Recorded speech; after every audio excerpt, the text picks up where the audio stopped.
Ladies and gentlemen, welcome to The Right Time, a Wave original. My name is Bomani Jones. Thanks for listening wherever you get your podcast. Thanks for watching us on YouTube. Subscribe, like, rate us, review us, give us 5 stars. You only give us 4 stars. I'm inclined to believe you are a hater. We got a lot to talk about from the Super Bowl, which, I want to play something for you guys right fast, right? And for those of you who have not heard this, this is a clip from Justina Amanwari, all right? Her son, Nick, plays safety for the Seahawks. They are Nigerian. She is from Nigeria, and she is doing an interview about the Super Bowl, and listen to how impressed she is by the idea of the Super Bowl. To go over there to San Francisco to watch this game, to watch your son? To be honest with you, I don't know. Everybody keep asking me, do you know what you are going for? I said, Super Bowl. They said, do you know how many people died to go to Super Bowl? I'm like, how? I don't know. I have opportunity to go there. So I'm like, okay, maybe this is something big that I don't know. It's big. I don't know what I'm expecting. All I'm going there is to shout, yeah, Super Bowl, touchdown, we win. That's it. Well, let me tell you something, dog. If she ain't know what the big deal about the Super Bowl was before, she sure as shit don't know what the big deal about it is now. I love how dumb sports sounds to people who don't care. Yes. like, oh, wow, you ran the ball over the line. Big deal. Good for you when you win the game. Like, I sent that to the homie Toby in Wigway. I don't know if you've been here, rapper out of Houston, Yep. Very Nigerian cat. And I sent it to him, and he was like, yep, that's my Bob about my life. Right? Like you gotta really start making some paper, apparently, for these American trivialities to really register with the Nigerian Bob. But no, after she watched that game, she's like, what are we doing? And she didn't even get to say yay that much. yeah. If we being perfectly honest. Now, I would assume though that she gotta like get into the defense, because the son played defense and the Seahawks did play a certain measure of defense. Like, Ryan, I don't know, did your mama have a go-to at football games? So, like, my mama has a go-to. Well, she has 2 go-tos at football games, right? And I haven't been to a football game with my mom in a very long time. But me and my brother talk about this all the time. It's time for a football game with my mama. She got 2 go-tos. If her team has the ball, go, go, go, go, go, go, go, go, go, go, go. And if her team is on defense, get them, get them, get them, get them, get them, get them, get them. Get them always. Yeah, get them's universal. Just get them. Yeah, And it is a passionate, it is a sincere. She is invested in the get them. Right? Yeah. And my mother is a fan of sports. So we're not talking about somebody just like totally out of it. Yeah. I'm wondering if Mrs. E got like charged up during the game. Her son played the defense. You know what I'm saying? Maybe she get them on. But like, what did she think about any of these other games that her son was playing? And by the way, they was in South Carolina. I need to hear his accent, because them country ass Nigerians, boy, they sound they got a sound. You know what I'm saying? But how charged up, like, hopefully she was happy because her son's team played a lot of defense. Congratulations to them. And shout out to the boy Kenneth Walker, because that was a old school feeling kind of running back performance, right? What are we talking about? 27 carries for 135 yards? That's what I'm talking about. He's good too, right? Like, and to be honest with you, he should have had a whole lot more running yards. And the only reason he didn't have a whole lot more running yards is that Clint Kubiak. We got a big brain in the house, guys. Auditioning for a job he reportedly already has. He already has the job. You're already... Okay, I am assuming, and let me look up his exact track record. Because, what I was about to say is, I'm assuming that he's cool with the boy Kyle Shanahan, obviously, because they got, they daddies. They've been going to Christmases together for 30 years. Right, they're not the same age. And he did work with Shanahan in 2023. He did not work with Shanahan when Shanahan was working with the Falcons. And I bring that up because we all watched Kyle Shanahan be the most responsible culprit for the Falcons blowing that 28-3 lead because for whatever reason, the dude who's built the offense that makes it so that everybody can run the ball was like, no, let's keep throwing. That's what we should do. We should just keep throwing the ball. Yeah, we got this big lead. Why don't we just keep throwing the ball? What could possibly go wrong? Ryan, give him the quote, the old quote. Yeah, there are 3 things that could happen when you throw the ball. 2 of them are bad. There we go. Yeah. Right? There we go. That's never been wrong. In fact, if you extend it out and loosen the assumptions more and more, the bad things actually keep stacking. Yes. And the good ones don't, right? They had reached a point, what was this, third quarter, early fourth, where Chris Collinsworth said the exact same thing that I was thinking.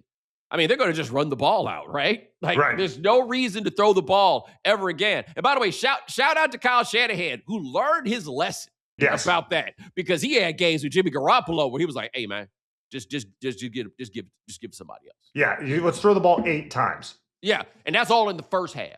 Yeah, whole second half, we just go hand the ball off.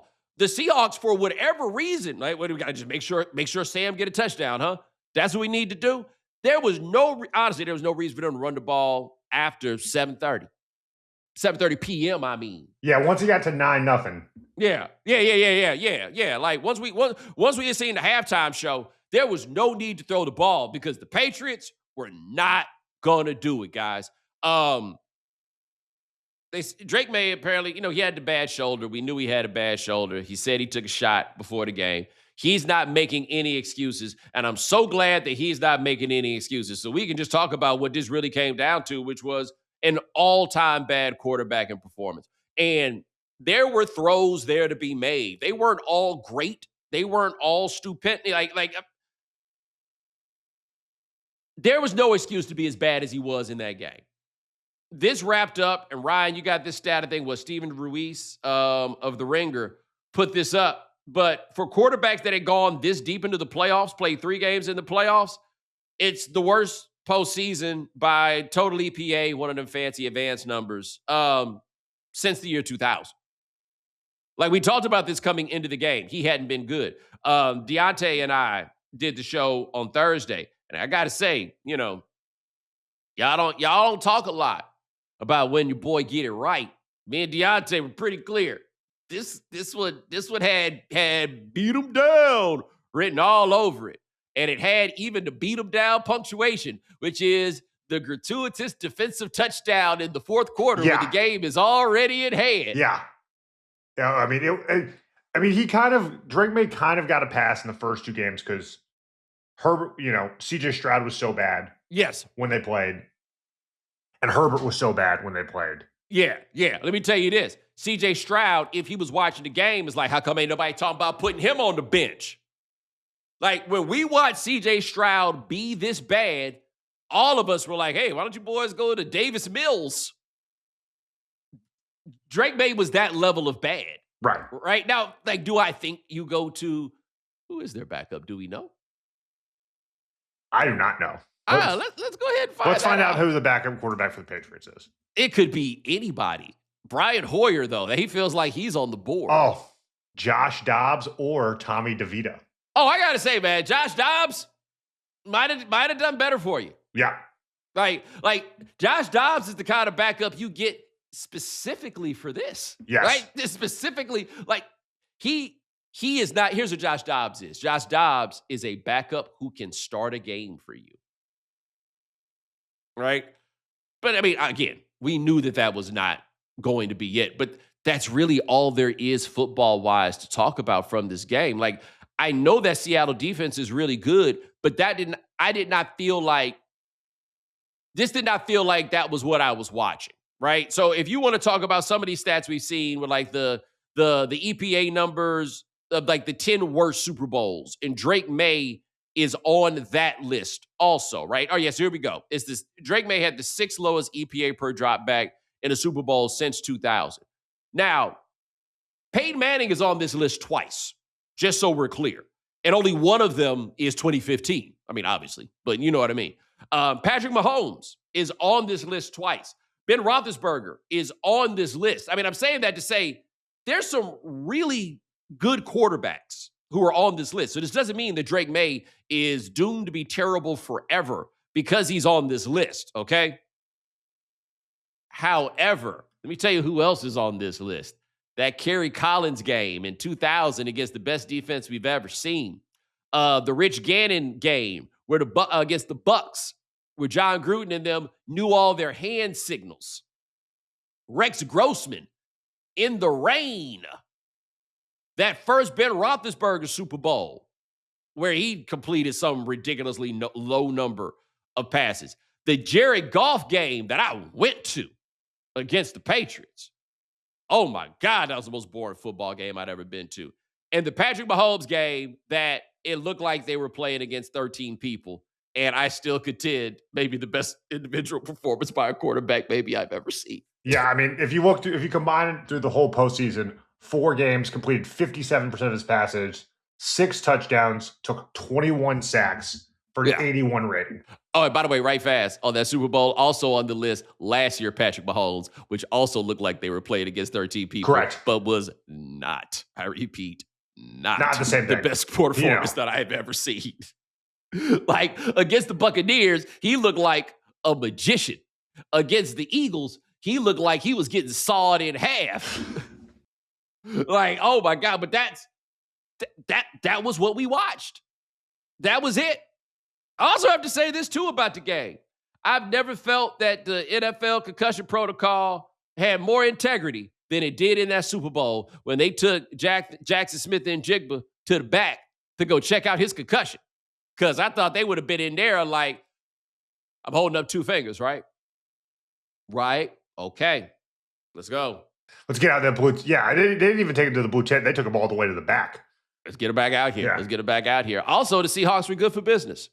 We will still be able to have discussions about Sam Darnold next year because not good.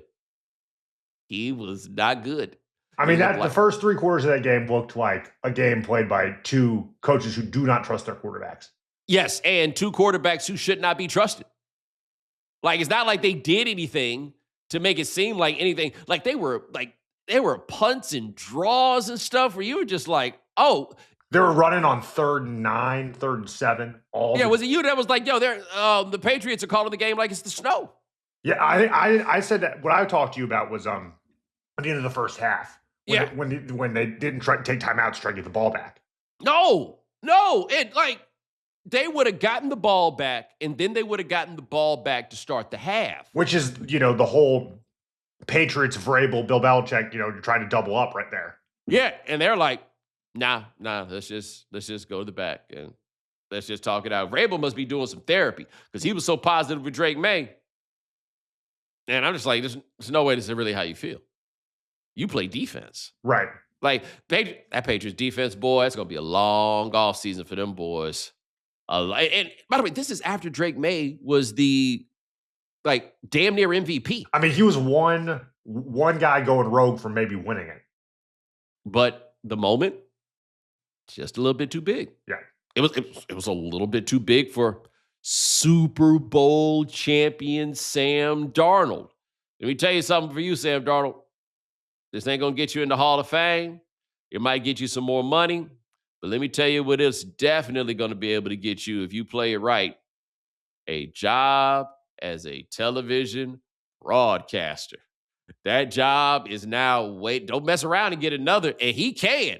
Clearly, he plays for a team that can overcome a quarterback. I mean, he's not only a Super Bowl champion quarterback, he is a USC graduate. Super Bowl. Talk about someone who's going to get a media job. Fox is ready for you, brother. Yeah, right? Come on Fox down. Is ready. But think about this, and this is perhaps the test. Again, the Seattle defense has been excellent all year long. They played well, but I did not feel like I was watching the 2000 Ravens in that game. However, what this defense has proven itself to be, and this is a short list, defense is good enough to overcome a quarterback. Because in many ways in this game, they overcame the quarterback that they had. Like, when you think in your mind how many of those defenses truly exist, there really aren't that many of them, right? Like, that's 85 Bears. That's 2000 Ravens. That's 2015 Broncos, where you're like, who played quarterback for them? Not just who played quarterback for them, Who played quarterback for them, and how did that quarterback play? Oh, wow, he was Cheeks also? Ooh, like the 0-2 Buccaneers with Brad Johnson. The 2001 Patriots with Tom Brady, who's, by the way, whose name comes up on that bad run of playoff starters. Tom Brady's there. Like, in fact, that's what this list really is in a lot of ways. Like, Drake Maye's there. The Peyton Manning 2015, the Rex Grossman 2006. They didn't win it, but it's like, oh, we are overcoming you. 2000 Ravens, Tom Brady in 01. I feel like Shanahan overcame Garoppolo in 2021. Yes. But Jimmy Garoppolo's been the quarterback in 2 Super Bowls. You know that? Yeah. It's wild. You know, I mean, maybe all that money people spending on quarterbacks, y'all getting it wrong.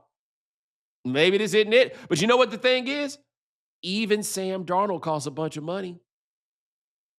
Like, it's not like he's out there playing for $8.75 an hour. Yeah, I mean, he's I think $30 million or so. Yeah, but hey, man, they've got a team good enough to win it on defense. They did it this year. I don't know how sustainable it is, but that is, wow. Props to us for coming up with 15 minutes to say about that dog shit game.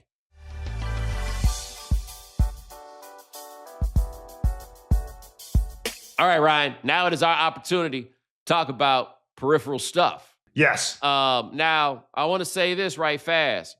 I feel bad for Michelle Tafoya. For those of you unfamiliar with Michelle Tafoya, she used to work sidelines. I think she worked for ESPN. She worked for NBC. Yeah, she was on Sunday Night Football for a long time. And now she is running for the Senate as a Republican in Minnesota, right? Like she took similar steps to where Sage Steele was going. Maybe she just got more ambition because she actually out here trying to do something. Sage is out here trying to be on camera talking wild. I mean, Michelle was also a shitty Republican podcaster. So maybe true. Maybe she's trying to fail up. You know what? You're absolutely right. Sage is just better at being heard. Correct. Because yes. I completely forgot that Tafoya was out here doing this stuff. But anyway, I don't know who they talked to and like who really tested this idea that like bagging on the Bad Bunny Super Bowl was the way to go. But she sent a tweet that said, during halftime tonight, I'm going to do something I've never done before, fold laundry. To which Trey Wingo said, it's amazing you made it this far without ever folding laundry. And look, I don't think Trey Wingo is some pinko commie. You know, right. Yeah. I know Trey. He's Hal the Third. I'm just telling you, like, that ain't really how he sees it. What I found so funny about that was, how insulted must you be if you are Kid Rock? Yeah, you couldn't pull up the live YouTube stream, couldn't change the channel. You put in all this work, and we can't. I saw some clip from that Kid Rock show, and it was some country motherfucker rapping. Like it was country rapping, and he wasn't a bad rapper technically per se, but I was like, what are we doing over there? I also saw a clip, I couldn't tell if it was real, but Kid Rock got mad because people wasn't clapping and rapping along with him, so he walked off the stage. I have to admit, I did not see any of the Kid Rock show. I consider myself a bit of an expert in the culture wars, and being on the internet for the last 10 years. And one thing you have to learn about the culture wars is you have to know when the other side is fighting seriously. Yes.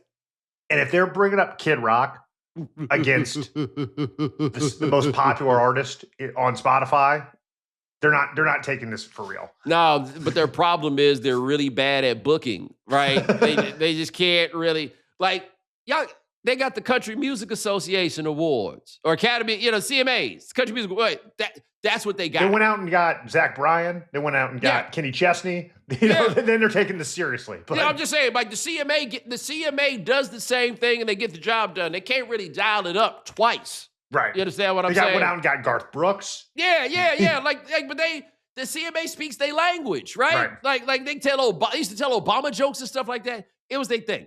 But anyway, the thing I do want to say, and I do think it's important to discuss this in talking about, look, I have felt that the whole Bad Bunny pushback has largely been an internet contrivance, right?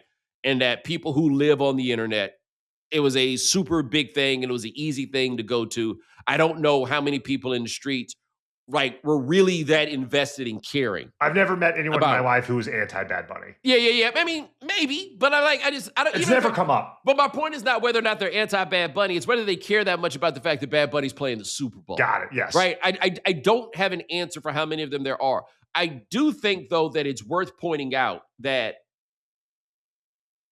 everybody gets a little iffy when they don't speak the language. Whatever the language is that is put before them. Like when you start talking to people who don't speak the language, the worst comes out of people in those moments, right? Like this is no matter who you are, no matter what it is, once it gets to a place where you're in a place where you don't speak the language, how you feel about going to countries where you don't speak the language, anything else.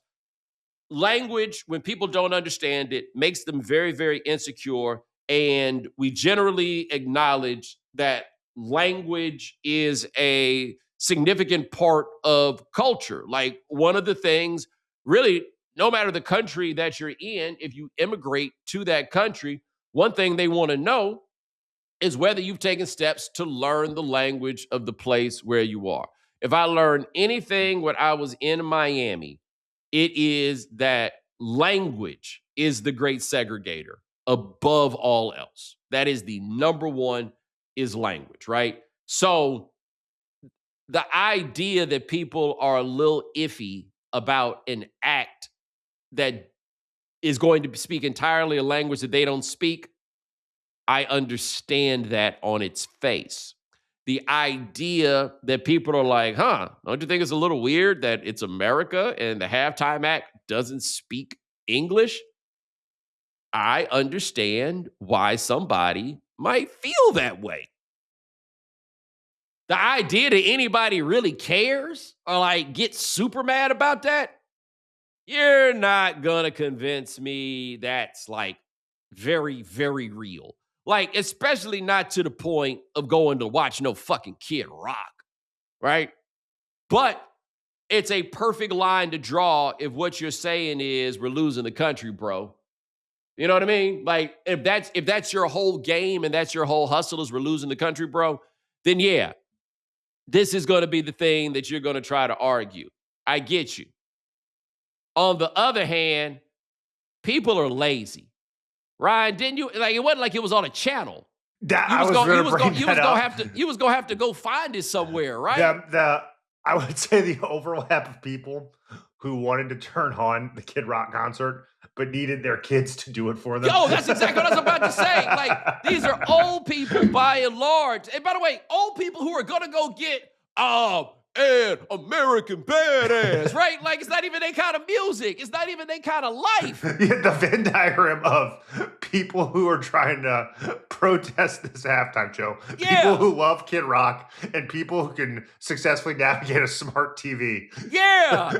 Figure out, like, is your AirPlay working? Is your Chromecast connecting right now? It might not be. There's no guarantee that this is a website that is capable of handling all this traffic. You also have to take a break to realize that, like, there's also going to be a 90-second rant about streaming and how everything was better when there was only 3 channels. Yeah, like you gotta go through all of this.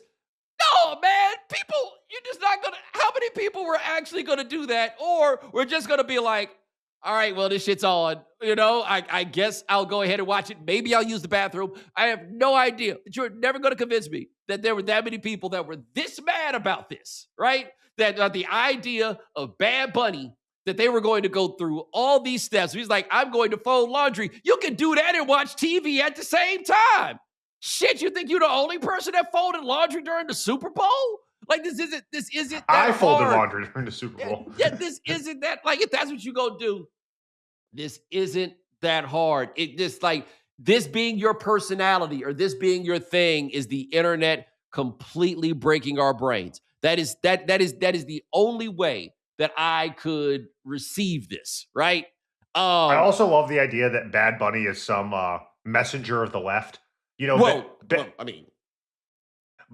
mean, this is also Bad Bunny who is, wrestled in the WWE. Yes. And been in Adam Sandler movies. Well, here's what he also is. Somebody everybody knows who he is. Correct. Like you couldn't position him as this some like outsider that they, no. This is a very famous, well-known man. Like this is who he is. And oh, by the way, he rocked that shit. Yeah. Look, I talk a lot about taking the Spanish lessons and stuff like that. For whatever reason, I struggle still to pick up like understanding Spanish and songs, especially that brand of Caribbean Spanish. I do not understand it. So like I'm not listening to it and like know the words or everything else. But I know what's jamming when it's jamming. I mean, come on, man. We used to listen to the Bone Thugs. You ain't got to understand everything to know what's going on here. Brother, that show was jamming from top to bottom. And I'm going to tell you this too. Even if them cats is like, they don't like Spanish, let me tell you what is a crowd pleaser that everybody seems to like. Spanish girls. And it was lots of them. Yeah, Jessica Alba. Look, even the ones I ain't know the name of was doing just fine. And you know what they look like and what made the show so dope and why it's kind of so wild? And I'll just go ahead and put this out there. Why this was, for me, a significant improvement over last year's show. It wasn't, I'm sure there were things to think about. There were messages to be offered, whatever it is. But what it really was a big old good ass time. That's what it was. It was a party. Everybody involved in that looked like they were having so much fun. I'm not Puerto Rican, obviously, but I can only imagine if I was. Like, he was putting on for the squad. He put on for a whole nation, ran through all the countries, even threw Haiti in there because he ain't stupid, right? Like there was a message to the show, certainly. I don't know what it was entirely, though, because I don't speak Spanish. I ain't need to speak Spanish. They played the Nueva York joint. That's an old Puerto Rican joint. Check that one. That was jamming. Brought Ricky Martin back out there. Didn't let him sing No Vida Loca or nothing like that. That was what was up. For whatever reason, I understood his Spanish better than I understood Bad Bunny's. They was looking out for some of y'all. You know who I'm talking about, y'all. They had Lady Gaga come out there. They just won. Just one olive branch, and they gave it to us. Right, but no, man, that was a great show. Like I can't. Anybody who was coming out of it bragging about how they didn't check it out, you lost. You lost. Let me tell you something. Maybe the rest of the Super Bowl would have been better if it was in Spanish. How about that? Right? Because the show was definitely better than the Super Bowl. The show was better than them commercials too. Like is that even a thing anymore? Right? Like I also feel like because some of the commercials come out in advance, like the 50 Cent one about beef. I thought that was pretty good, but it had been out for days. Yeah, now it's like it's like a 2-week marketing campaign leading up to the Super Bowl. Yes. So it's just like part of it is like we're not all getting the joke at the same time. Correct. So I think that like cuts out a lot of the humor. It's like if 1/3 of the people involved know the punchline. Yes. But it also is just like a way to shove old people into getting some money. It is. Now, I want to point out a couple of things that I noticed in the commercials. Number one, crypto back. Looks like it. Crypto back. Okay. That people trying to buy the dip. Which keeps dipping. Yeah, but I guess they bought these ads a long time ago. Like, did they know Coinbase is back? And speaking of Coinbase, not one, but 2 Backstreet Boys commercials. And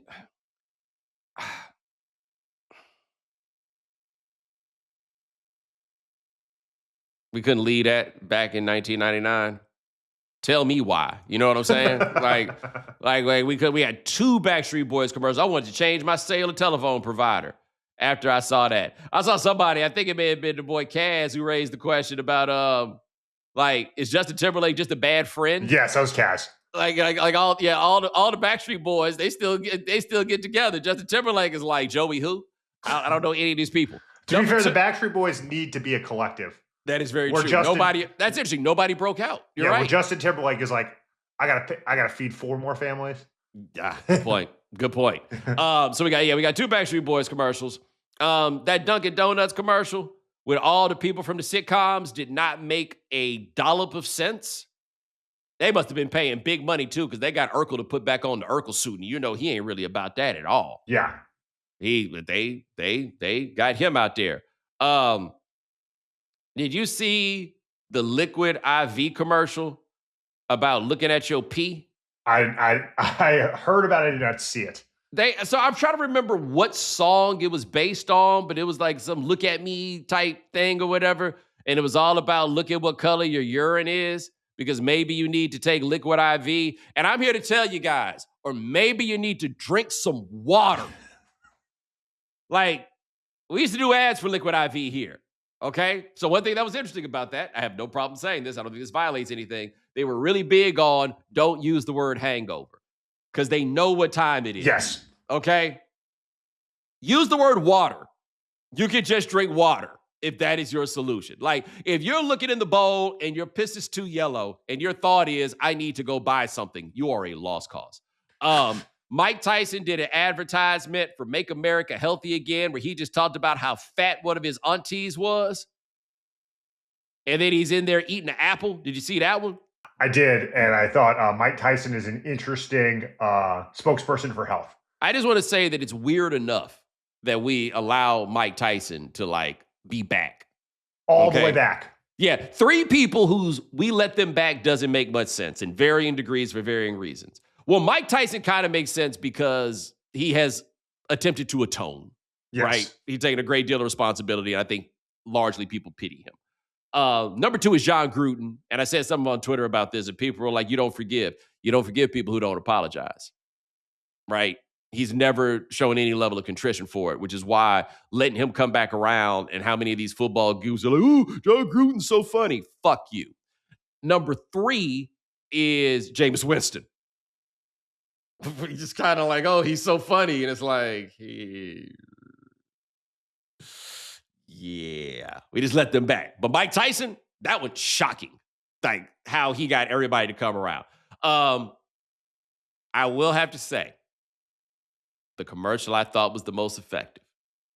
Okay. Did you see the commercial with the tight ends in it? I did not. Okay.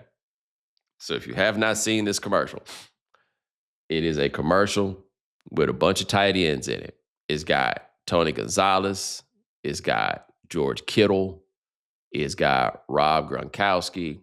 It's got another one. And it just talking about these guys being tight ends. And it's not really easy to understand what they're talking about. And like Gronk is with a horse. I don't remember exactly why. And then Bruce Arians, it turns out, is doing the voiceover. And Bruce Arians is recommending to people that they go in for their prostate screening. And then he explains that you can go do a finger prick test now for your prostate screening. And then when he tells all the tight ends that you can do the finger prick for your prostate screening, they booties unclench. They ends get looser. You see? You Yes. get it? Yes, I do. You get it? Yeah. You get it?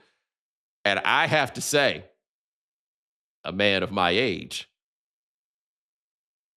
finding out that there's a finger prick prostate exam is the best news I got all day. Definitely better than the alternative. Yo, that's really it. That's up there with finding out about the colonoscopy thing where you just boo-boo in a cup and put it in the mail. What? Yeah, you seen that commercial where the dude is like, talking about going out in the snow, and he's like, actually, I'm just going on the porch. And then he goes and gets yeah. So that's the test to see if you need a colonoscopy now. That's huge. So you don't automatically have to go in for the colonoscopy. Now, part of what's funny about that is I did that, and then I went to the UPS store to send it off. And so I'm at the UPS store, but it didn't open until 9, and it's like 8:45, and there I am for 15 minutes just standing outside with a box of Dookie. You know, it felt a little weird, but I got to say, that commercial was weird, and the whole booty unclenching thing was, you know, I guess, but I now know, and I will never forget. And as soon as they try to get me, hey, what about that finger prick test that Bruce Arians was talking about? Like, overwhelmingly on these drug commercials, I'm like, hey, man, I'm not, like, I shouldn't be asking you what drug I should take. You understand what I'm saying? Right. Like, that's just not it. You should be telling me.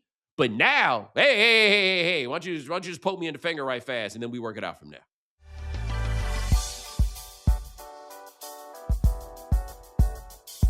Want to know why betting the winter games on FanDuel makes sense? From game lines to medal counts to finding your angle on the events you care about most, FanDuel gives you more ways to stay connected to the action. The winter games are on, and there's no better way to follow them than with a bet on FanDuel. Curling matches that start slow and somehow get tense fast. Speed skating decided by inches. Hockey games that feel different from the opening face-off, and so much more. FanDuel, play your game. 21 plus and present in select states for Kansas in affiliation with Kansas Star Casino, or 18 plus and present in DC, Kansas, Wyoming. Opt-in requirement. Awards are non-withdrawable. Restrictions apply, including bonus and token expiration, leg requirements, and max wager amount. See terms at sportsduel.fanduel.com. Gambling problem? Call 1-800-GAMBLER or visit rg-help.com. Call 1-888-789-7777 or visit ccpg.org/chat in Connecticut, or visit mdgamblinghelp.org in Maryland. Hope is here. Visit gamblinghelplinema.org or call 800-327-5050 for 24/7 support in Massachusetts, or call 1-877-8-HOPE-NY or text HOPE-NY in New York.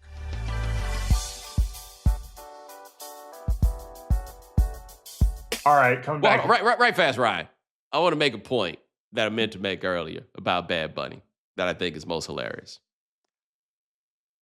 Even if Bad Bunny was saying super revolutionary stuff, you'd have no idea because it wasn't in English. And apparently a lot of these people who were so mad, they don't even speak English that good. And I know that because you're worried that things got too woke, or whatever words you use, because of Bad Bunny. Green Day came out there and did Songs from American Idiot, which is, by the ways that people use the terms, the wokest that you could imagine. Like, it is entirely a reaction to the set of circumstances that lead us to being here. Yes. They sang it dead in front of you, and you were just da-na-na-na-na-na-na-na-na. You was just right there with it. Incredible stuff. All right. Speaking of people who had an interesting weekend, Giannis, NBA trade deadline came and went. Giannis remained a buck. He then tweeted a famous meme from the Wolf of Wall Street that he's not going anywhere. He then came out as a sponsor for the prediction market, Kalshi. Bomani, what'd you make of Giannis's interesting week? Well, once again, he is turning himself into Dwight Howard in the worst ways, just doing it all wrong, doesn't want to be the bad guy to anybody, and people respect the bad guy more than they respect the try to make everybody like you guy, right? We know you tried to get traded. We know you trying to get out of there. Like, it's too many people saying this. We know that you're trying to get out of there. Pretending like you're not and that you stayed because you had, nah, man, come on, dog. Like, stop doing this. You're making a fool of yourself. Now, I do think, though, the Kalshi thing is going to be a beginning for a lot of people, right? And I think it is incredibly cynical and, again, get us into, like, internet contrivance world. Do I think that Giannis started chatter about him being traded to generate business for Kalshi or to make some sort of, no, that's stupid. Like I just, that's a level of cynicism that I can't get to, right? Like, and also, I don't fully understand how these things work, but it feels like a huge federal crime. Yes. Right? Like, you're just whining about this. No, the feds would be on this if that is getting dangerously close to things like insider trading. Yes. I mean, it's the literal definition of. It's the fix. You're shaving points. Yeah. More or less, right? I want to say this about Kalshi, though. And look, I'm pretty sure you guys just heard a FanDuel ad just before this, okay? So, full disclosure. However, I saw a commercial for Kalshi that was one of the most disturbing things that I have ever seen. And it was, the whole premise of it was, you can bet on anything. And like, I don't know if you've seen this ad, but it says you can bet on anything. But what struck me about it was the way that it was edited was like, it zoomed in on all these different things. And then it started doing it really, really fast when it was doing it. Oh, you can bet on this. Oh, you can bet on that. Oh, you can bet on this. Oh, you can bet on that. It felt very much like the end of Goodfellas, where as Henry Hill descends more and more into cocaine addiction, the paranoia It's throwing in the anxiety, like everything in the production. And it felt like everything in the production of that commercial was buying into the anxiety of being addicted to gambling and needing something to bet on, right? It's not simply like, hey, there are thousands of things that you could bet on. So if you happen to just want to have a good time, it was like, hey, you could bet on this. Hey, you could bet on this. Hey, you could bet on this. Everything around you is something to bet on. And if I was a person that was legitimately addicted to gambling, I can only imagine what it felt like in watching that ad. Like sports, at least sports gambling in its cell. And look, there's a lot of problems that come down with it. But at least in the cell of sports gambling, there is in fact sports, right? It's just like, hey, we're just making this little thing better, right?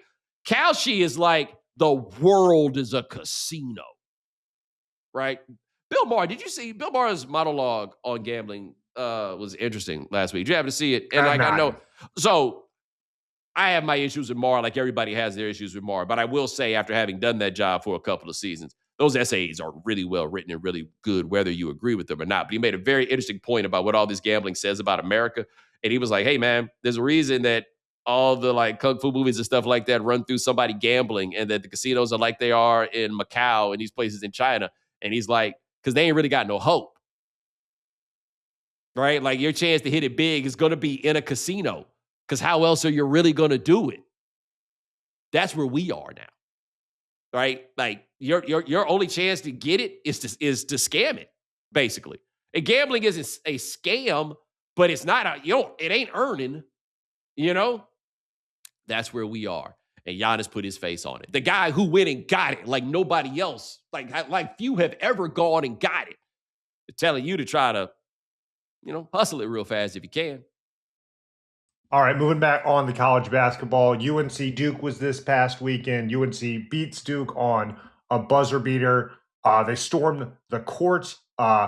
Duke coach Sean Shire was not happy, saying that, quote, he had staff members get punched in the face by North Carolina fans storming the court after a late game shot. For me, it's hard to talk about the game when I was most connected to, just for the safety of our players after the game.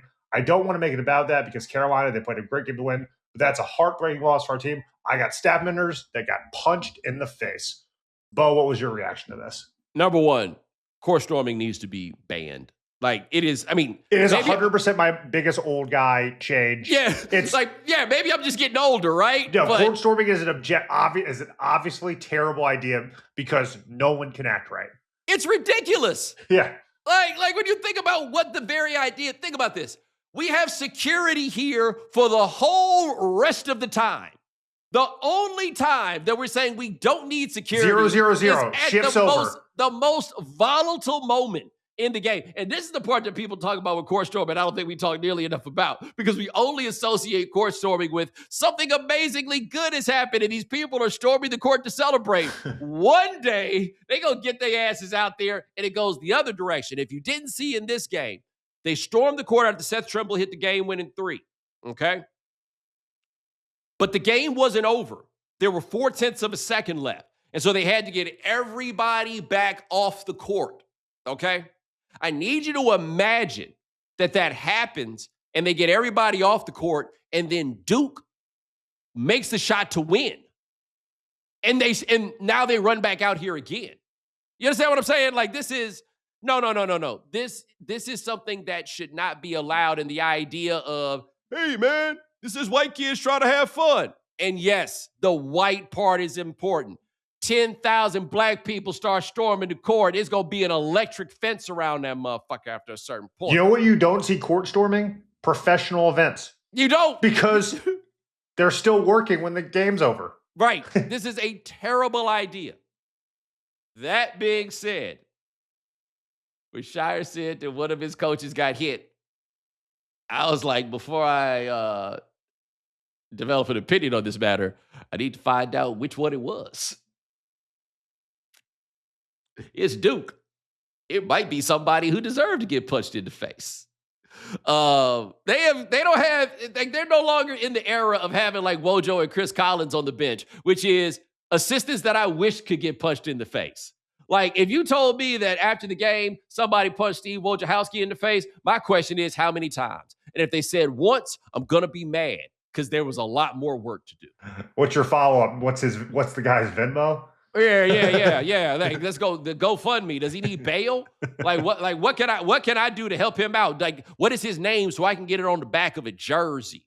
That's what I would be doing. But I went through it. I got Carrawell. He all right with me. I don't really got no problem with Tyler Thornton. I didn't know nothing about the rest of the assistants, so it was kind of like, yeah, okay. And Shire's never bothered me, right? Just like, yeah, all right. But yeah, the real moral of the story is it could have been the best weekend, well, the third best weekend in the history of North Carolina sports.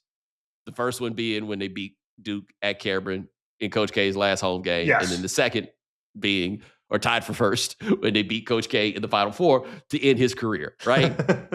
But if they could have had a weekend where they beat Duke on a last-minute shot in an upset, and then Drake Maye, Luke Maye's brother, would have won the Super Bowl, it would have been excellent, right? But instead, Drake Maye had to play like, well, your friendly reminder that it is still Carolina football now, isn't it? All right, a bit of a weird story. Heading over to the Winter Olympics. Whiter. The whiter Olympics. The whiter Olympics. Because of the snow. Because of the snow. Some athletes are looking for an interesting edge, and I'm just reading news here. Ski jumpers are allegedly injecting their penises with hydrochloric acid in order to fly just a little bit further. Bo, what was your reaction when you saw this? Okay, so I want to be clear. It's hyaluronic acid. Sorry. That's but see, that's important. This leads to my discussion that I had when I heard about my brain filled in that word because that's an acid I know. Because look. If you were telling me that they were shooting up hydrochloric acid, that's on me. Yeah. Like that's, I feel like this story has much different outcomes. I could be wrong, but all right. So the idea behind this is that you shoot up with the hyaluronic acid, and it kind of like in the Botox family? I believe so. Yeah, and so like I saw it in a commercial yesterday for some like skin stuff. It reduces fine lines and stuff like that. Like it makes things bigger. And so the idea is that if in your ski suit there is some slack, then it makes it better for ski jumping. And so this is an analog to tricks people do to make weight. Right.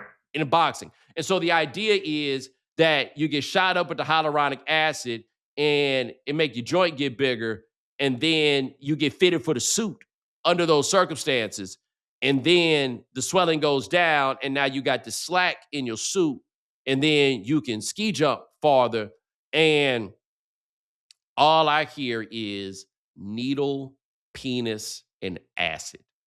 Now, again, there are many different kinds. Acid is a very broad term. Right, as we covered earlier. Yes. However, if what you tell me is, because I ain't no scientist, we're going to put blank acid in your joint. Nah, man, I'm going to just do this fair and square. Because let me tell you what I could be wrong, but I don't feel like these cats make that much money. Like, that's some real love of the game shit that we talking about right here, where you taking a needle to the niddles. Nah, dog, not your boy.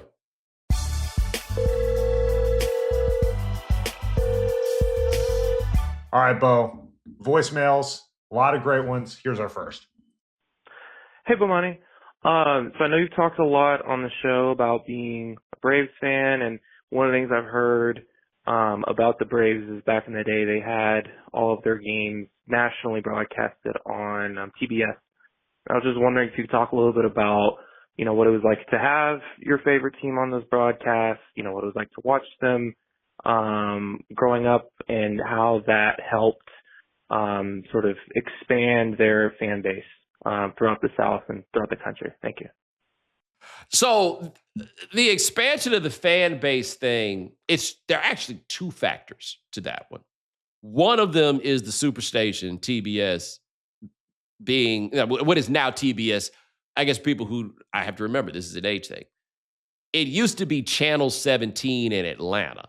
And then Ted Turner got it on. Basically, Ted figured out these cable companies are going to need content. And so he threw a bunch of reruns and stuff on there, and then sent it out everywhere. Ted Turner bought the Braves and the Hawks so we'd have content for the channel. And then the channel wound up on cable and got this distribution. You also have to remember, and this is still the case for a lot of the South, but there were many more places in America that didn't have teams back in the day, right? So especially in like the southeast part of the country, Louisiana, Mississippi, Alabama, Tennessee, Arkansas, those places. The Carolinas. Yeah, North Florida. I mean, the teams. I mean, the teams weren't in Florida yet. Right. And keep in mind with the Carolinas also, DC didn't have a team. Right. Baltimore did, but DC has a bit more of like an influence in Carolina than like Baltimore reaches more up. DC reaches more down. But either way, those places did not have a team. And so during the summer when you're not doing anything else, the Braves are on. Now, a big part of this, though, the Braves were terrible up until they weren't. Right? You know, the Cubs have a nationwide fan base in a lot of ways because WGN did the same thing.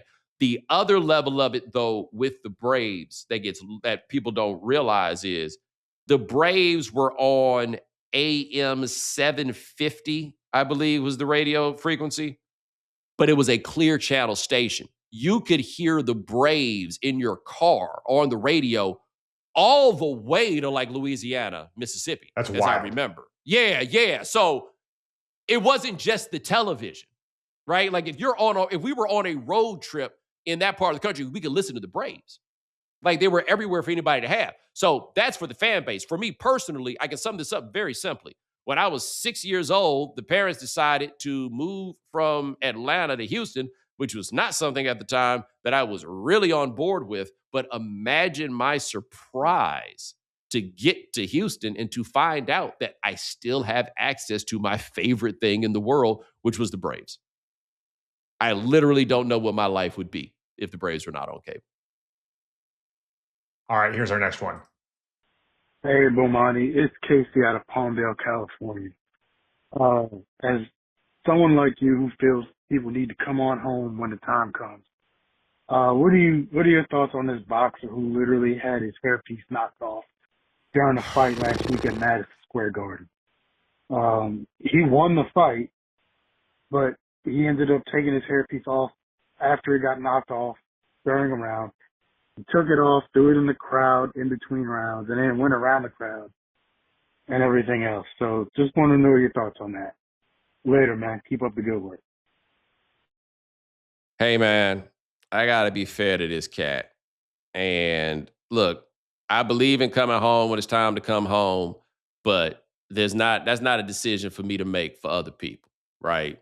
I mean, I left home during the pandemic, for example. It's not for me necessarily to say when you should or should not go home, trying to be fair here. This guy seems to have a problem, and we talked about this with a few people. LeBron James has this issue. I don't think that he really got the right shape for properly coming home, which doesn't leave him with that many options. You know what doesn't help? Getting punched in the head for a living. And so that's the part that I was going to get to for him, which was, did you stress test this? Right? Like, did you have any idea, like, what this, like, when you went and got this, you never bothered to ask any questions about, gee, I don't know, man. Like, I got to make sure this thing can stick around the whole way. Like, if I was him, that's what I probably would have been doing. Okay. Hold up. He said that he used the hairpiece because he lost his hair because he accidentally washed it with ammonia bleach.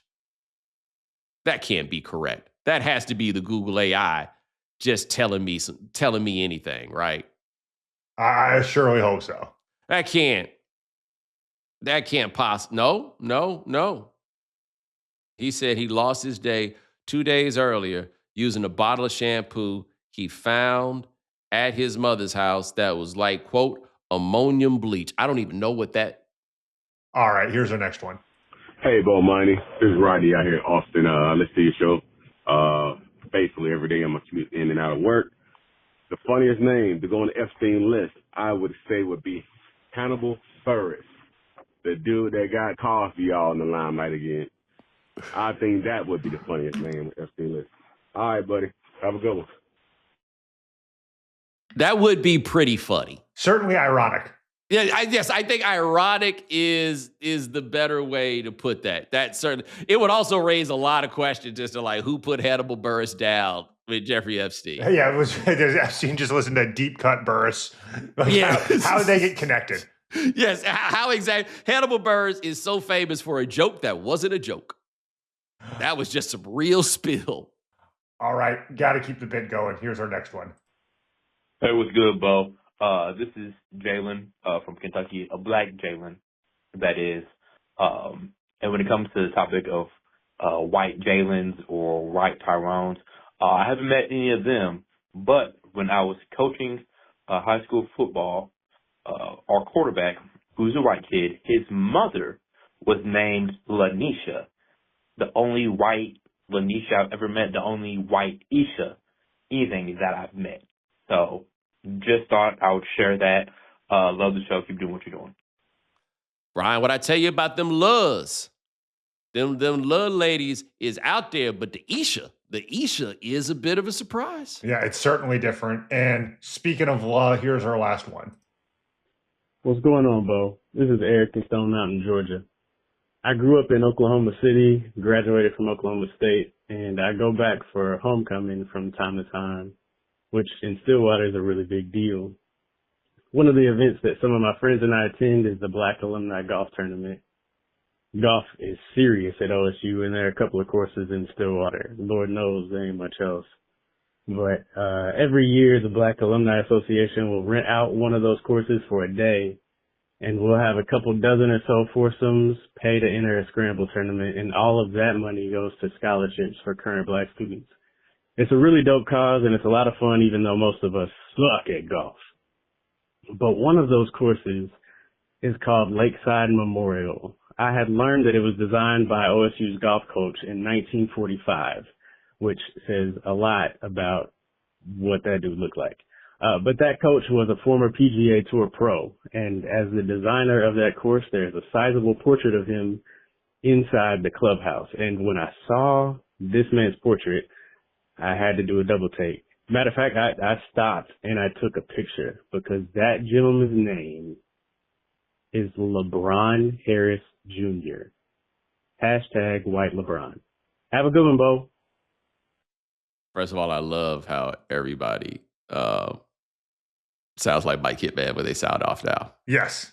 And by the way, LeBron, Labron, E. Harris Jr. Yeah. is still in the league. Whoa. Good for him. 84 years old. He's still in the league. Wow. Made my day with that one. I also want to throw something else out. Other things I learned today. It's a long story as to how we got here.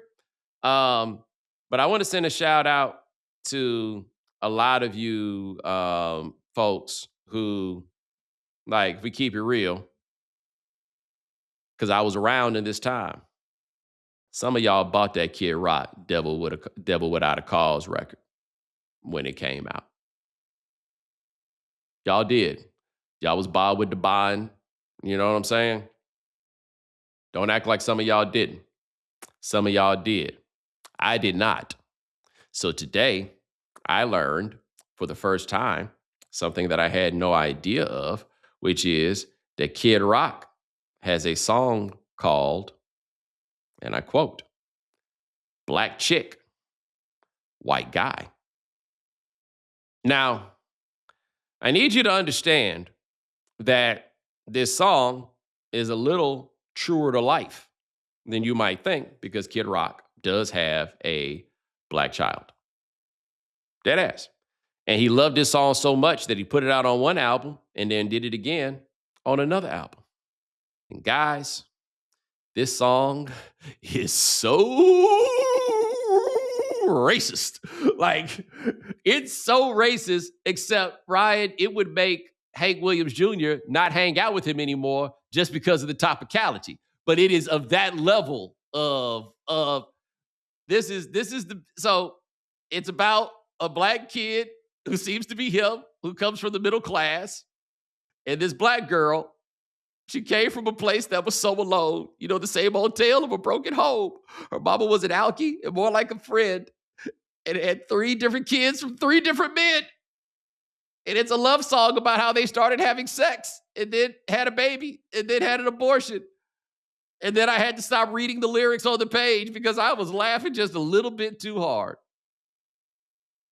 You think he played that song, Ryan? Again, another sign that they weren't taking this culture war seriously. Is they went with the artist who has a song. Oh God, I hope he still plays it at shows. That would be amazing. But hey, ladies and gentlemen, thanks so much for joining us here on The Right Time. We do this 4 times a week. Ryan Brumley handling everything behind the scenes. Thank you, sir.